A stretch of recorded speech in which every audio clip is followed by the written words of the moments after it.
पावसाळ्याचे दिवस जरी असले पण उन्हाचा पारा फार वाढलेला आहे। फक्त शेतातलं ते पाखरू पेरते व्हा बोंबलतोय, पण वरुण राजा हा काही शेतकऱ्यावर उपकार करत नाही। निसर्ग चक्र बदललंय आणि त्याचप्रमाणे त्या निसर्ग चक्रासोबत माणसांच्या आणि राजकीय लोकांच्या वृत्त्या बदलल्या आहेत। अर्थातच मी गणेश सागरे, नमस्कार। आजचा आपला विषय आहे गुरुकुंज मोझरी येथे बच्चूभाऊ कडू यांचं अन्नत्याग आंदोलन चालू। आजचा त्याचा 5वा दिवस। पहिल्या दोन तीन दिवसात असं वाटलं की हे बच्चूभाऊ कडू राजकीय फायदा करण्यासाठी हे आंदोलन करत आहेत, कारण त्यांनी एक फार मोठी चूक केलेली आहे। महाविकास आघाडीत राज्यमंत्री असल्यावर सुद्धा ते गुवाहाटीला गेले होते, म्हणजे 50 खोक्याचा त्यांच्यावर थपका आहेच। गद्दार त्यांना म्हणतात नाही, कारण त्यांची स्वतःची पाणटपरी आहे। पण स्वतःची पाणटपरी जरी असली पण त्यामध्ये त्यांनी ह्या गुवाहाटीला जाऊन फार मोठं नुकसान केलं की लोक त्यांना 4 वेळ निवडून दिलं, ते अपक्ष। पण या गुवाहाटीच्या थपक्यामुळे त्यांना यावेळेस मंत्रिपद सोडा हो, त्यांची आमदारकी सुद्धा गेली। लोकांचं म्हणणं येते की ते मंत्रिपदासाठी महायुतीसोबत गेले। लोकांनाच काय मलाही सुद्धा वाटत होतं आणि ते साहजिक होतं, कारण की त्याच्या बोलण्यावरून ते वाटत होतं। पण आज हा माणूस आमदारकीला पडल्यावर सुद्धा एकमेव आमदार आहे की तो सतत आंदोलन करत आहे। पण जी पालकमंत्र्यांनी दादागिरीची भाषा केली आणि तेही बच्चू कडू यांच्यासोबत, आणि बच्चू कडू आणि मनोज जरांगे असे हे 2 माणसं आहेत की हे खुलं आंदोलन करताना ते खुलं ठेवतात, असं बंद दाराआड ते पुढे चर्चा करत नाहीत। यामध्ये मनोज जरांगे हे फार माहीर आहेत। आंदोलन करणारे आपण खूप पाहिले, गांधीजीपासून आंदोलन करत आलेले आहेत। आपण पाहिलेल्या आंदोलनात नवीन पिढीमध्ये अण्णा हजारे होते, पण अण्णा हजारे एवढा निष्प्रभ माणूस झाला का त्यांच्या योजनेमागे किंवा आंदोलनामागे जो अरविंद केजरीवाल आहे हे जेव्हा हटले तेव्हा अण्णा हजारे झिरोच झाल्याचे वाटले। त्यानंतर एवढ्यात सर्वात मोठं मराठ्यांच्या आरक्षणासाठी आंदोलन छेडलं होतं ते मनोज जरांगे। पण मनोज जरांगे 35 किलोचा माणूस आहे, पण फार बुद्धिवान माणूस निघाला। असं वाटलं नव्हतं पहिल्यांदा, असं वाटलं की सरकार हे आंदोलन गुंडाळून टाकेल, पण मनोज जरांगेच्या आंदोलनाने टोटल सरकार बदनाम करून टाकले। जे त्यांच्या विरोधात बोलले त्यांची अशी तशी झाली। तसंच हे बच्चू कडूचं आंदोलन आहे। पहिल्यांदा असं साधं सुद्धा आंदोलन वाटलं होतं, पण बच्चू कडूच्या आंदोलनाने आता महाराष्ट्रात पेट घेतलेला आहे। जसे जसे दिवस जातील आणि जशी बच्चूभाऊ कडूची यांची तब्येत खालावली जाईल तसं तसं हे आंदोलन उग्र होत जाईल। मग यामध्ये आता हे आंदोलन प्रहार संघटनेचं जरी आलं, हे आंदोलन अपंग, अंध, त्यानंतर शेतकरी यावर आलेलं आहे।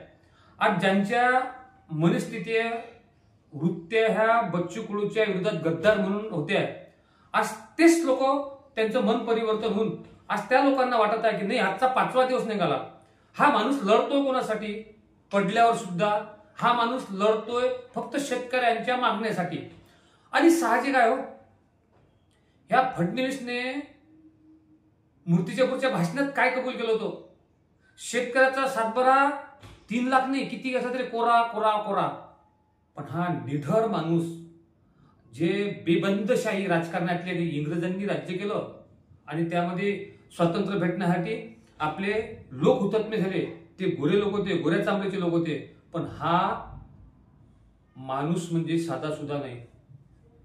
या माणसाचं काळीजच कशात काही समजत नाही, आणि एवढा डुप्लिकेटपणा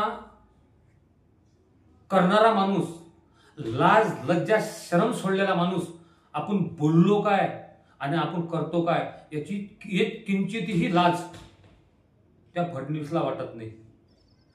आज लोकांना हे वाटतंय की यांनी उद्धव साहेबाला शब्द दिल्यानंतर पलटवला, तसाच ते झळ शिंदे साहेबांनाही पोहोचत आहे, पण शिंदे साहेब फसलेले आहेत. महाराष्ट्रात असे काही लोक आहेत की त्यांचे बोलल्यानंतर त्यांच्या शब्दावर, ते गद्दार असले तरी त्यांच्या शब्दावर विश्वास ठेवा वाटतो. यापैकी एक अजित पवार आहेत आणि दुसरे म्हणजे बच्चू कडू आहेत. ते बोलताना स्पष्ट बोलतात, ते मागे पुढे पाहत नाही.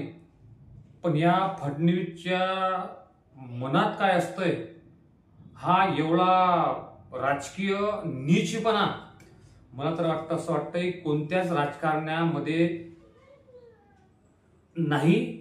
आणि मी तर म्हणतो, देवाला प्रार्थना करतो आलाही नाही पाहिजे.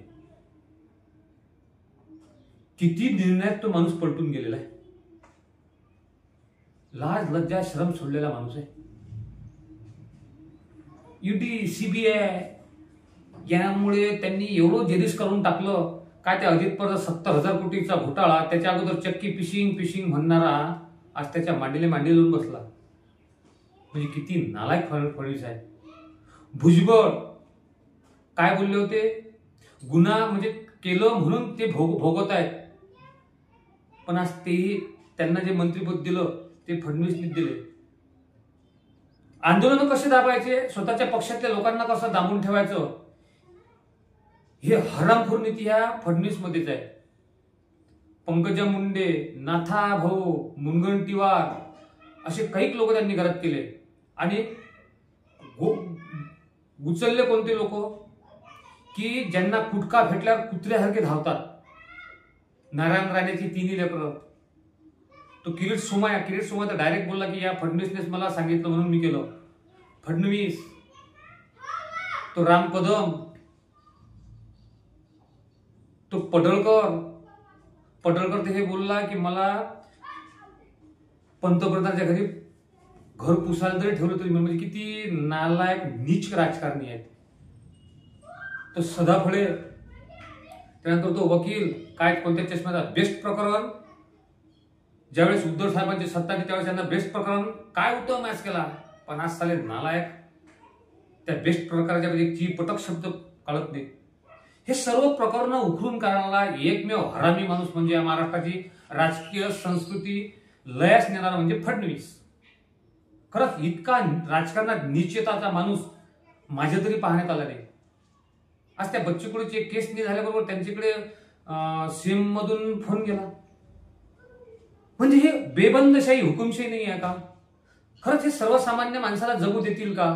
आज लाडक्या बहीण कबूल करून लाडक्या बहिणीचे पैसे वळवल्यामध्ये आज इमारतीचे विहिरीचे पैसे लोकांना, शेतकऱ्यांना भेटले नाहीत. किती अत्याचार करतील रे फडणवीस. हे भोगून द्यावं लागतील. हा राजकारण करायचं असते ना, पण एवढ्या नीच पातळीवर जाऊन राजकारण करायला, म्हणजे आज बच्चू कडू बसले. शुल्लक प्रश्न वाटतं त्या माणसाला बच्चू कडूच्या आंदोलनाचा. म्हणजे यांना आंदोलन करणं त्याला संपवायचे आहेतच, पण एक कलमी कार्यक्रम म्हणजे बीजेपीचा सर्वेसर्वा मीच राहिलो पाहिजे आणि पूर्ण सत्ता माझ्या हातात. मग हे निजामशाही, मोगलशाही, कुतुबशाही यांनी जे केलं, औरंगजेबांनी केलं, ते हे फडणवीस करत नाही आहे का? असा जीव कुठेतरी खवडते. आज चौथा स्तंभ पूर्ण दाबून टाकलेला आहे. बच्चू कडूचं आंदोलन, आता ते मन विदिग्न होते. मी शेतकरी आहे त्यामुळे ते जास्तीत जास्त तो फोर्स माझा तो बोलण्यात ओघ फडणवीसकडे गेलेला आहे. परत आपण आपल्या विषयावर येऊ. आज बच्चू कडूच्या आंदोलनाला उद्धव साहेब सेनेने पाठिंबा दिला. त्यांचे जे नेते अमरावती जिल्ह्यातले गेले होते ते गेले. शिंदे सेनेच्या प्रीतीताई बंड यांनी समर्थन दिलं. राष्ट्रवादीचे कराळे भाऊसाहेबच्या थ्रू शरद पवार त्यांच्यासोबत बोलले. शरद पवारचे नातू ते सुद्धा आज 5 तारखेला तिथं आले. पण या सर्वांमध्ये सर्व लोक बोलून गेले, पण यांच्या मेन नेत्यांनी तेथे येऊन त्यांना पाठिंबा दिला काय? काँग्रेसचे बबलू देशमुख किंवा प्रवीण तायडे यांचं साहजिक आहे, कारण ते त्यांच्या मतदारसंघातले आहेत, त्यांचे विरोधक आहेत. ते बोलले त्यांच्या विरोधात, ते साहजिक आहे. पण काँग्रेस हा विरोधी पक्षात आहे.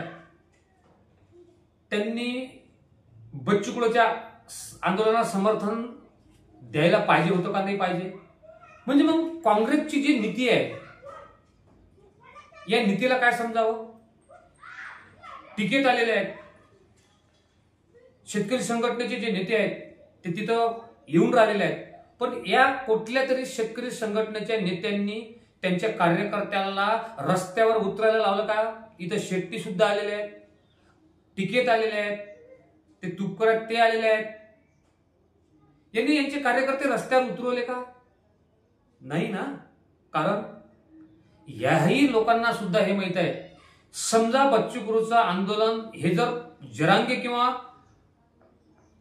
अण्णा हजरे सारखं पेटवल्या गेलं किंवा पेटल्या गेलं आणि रस्त्यावर शरद सारखे लोक उतरले, तर बच्चू कडू हा शेतकऱ्याचा जो नेता म्हणून आहे, हा टिकेट नंतर 2 नंबर येईल किंवा महाराष्ट्रात 1 नंबर येईल, हा त्यांना सुद्धा धाकू शकतोय. त्यानंतर विरोधी पक्ष ज्या प्रमाणात पाहतात त्या प्रमाणात त्यांना सपोर्ट करत नाही आहे. तिथे येऊन भाषण करून जाणे याला सपोर्ट मी तरी म्हणेल नाही. ते कांगले सर जे बोलले की बच्चू भाऊ, तुम्ही या सळेल राजकारणात न पडता सर्वसामान्यांचे तुम्ही प्रश्न उठवा, की आज पडलेला आमदार याची महाराष्ट्रात धग पोचत आहे. कुठं अर्ध नग्न आंदोलन चालू आहे, कुठं पोलवर चढून आंदोलन चालू आहे, तहसीलमध्ये कपडे काढून आंदोलन चालू आहे. महिला वटे सावित्रीच्या दिवशी तिथे वळाला हे करताना काही मागण्या मागत आहे, म्हणजे सपोर्ट आहे त्यांचा. फडणवीसच्या गाडीच्या समोर झेंडे घेऊन लोक जात आहेत. अंध अपंग हे रस्त्यावर बसत आहेत आणि त्यांच्यावर पोलीस अत्याचार करत आहेत. म्हणजे हे आंदोलन येणाऱ्या काळात जशी जशी बच्चूभाऊ कडू यांची आंदोलन पुढे पुढे रेटत जाईल आणि त्यांची तब्येत खालावल्या जात जाईल, हे आंदोलन नक्कीच पेट घेतल्याशिवाय राहणार नाही. आणि आज हे प्रहारपुरतं मर्यादित आंदोलन नाही राहिलं, सुरुवात प्रहारानं तरी केल्याशी. पण आता हे आंदोलन शेतकरी, ज्या शेतकऱ्यात जात पात धर्म नाही आहे, पण हे पक्ष आपापल्या पक्षाच्या जे शेतकरी आहेत कार्यकर्ते म्हणून त्यांच्या कमेंट्स मला वाटतंय की किती आपण नालायक आहोत, की आपण बच्चू कडू मागण्या मागताना हा शेतकऱ्याच्या मागतात. माझं तर असं म्हणतं आहे, कोणताही पक्ष जर शेतकऱ्याच्या मागण्या मागत असेल तर पक्षाचा कार्यकर्ता हा विचार डोक्यातून काढून टाकून त्या शेतकऱ्याच्या मागे राहायला पाहिजे. मग तो मोठा जरी झाला असेल पण आपल्या शेतकऱ्याच्या मागण्या पूर्ण होतात ना, आपला सातबारा कोरा होतोय ना.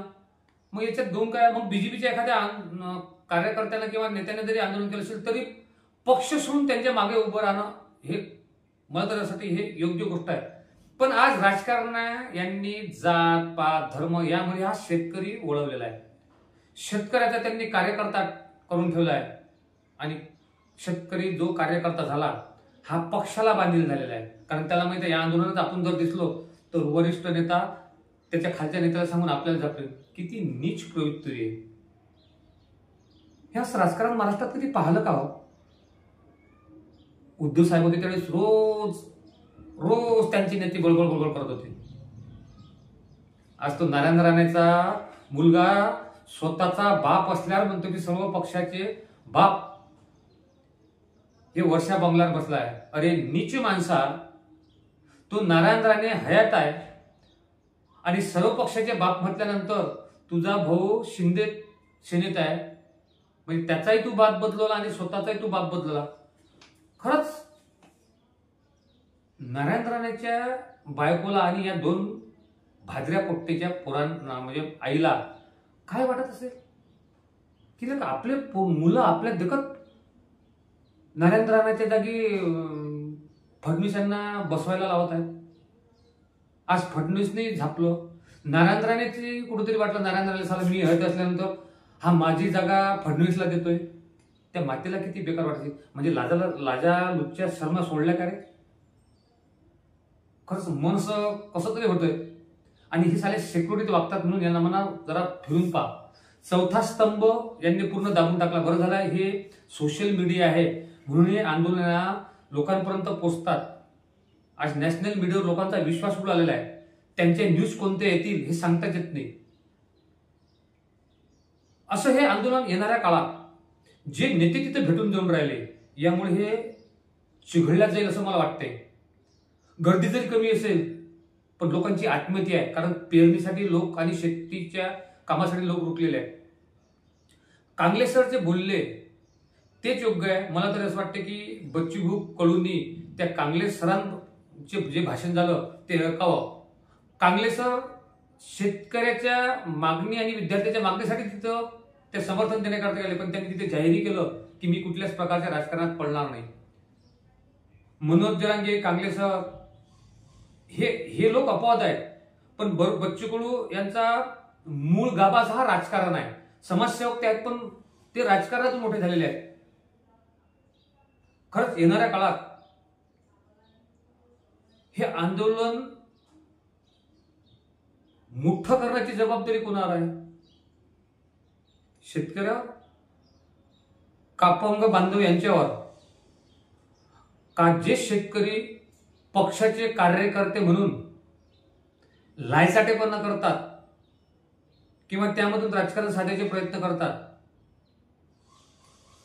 यांच्यावर? कुठेतरी शेतकऱ्याचे प्रश्न उठून उभा करणारा एक माणूस आपला उपाशी राहतो. 5 दिवस साधे नाही, कारण मनोज जरांगे यांनी सांगितलंय की तिथं झोपलं असताना त्याची झळ किती पोचते. तुम्हाला जरी वाटत असेल तो माणूस झोपला आहे, पण कार्यकर्त्यांना बळ देण्याकरता तो माणूस ते भुलण्याची कोशिश करतो. आज बच्चूभाऊच्या चेहऱ्याकडे पाहतो मी, 4 किलो वजन कमी झालं त्यांचं. आज त्यांचा मुलगा सुद्धा बसला, त्यांचे भाऊ सुद्धा बसले. काय वाटत असेल त्या नयनाताई कडू यांना की आपला नवरा 5 दिवस लोकांसाठी बसतोय,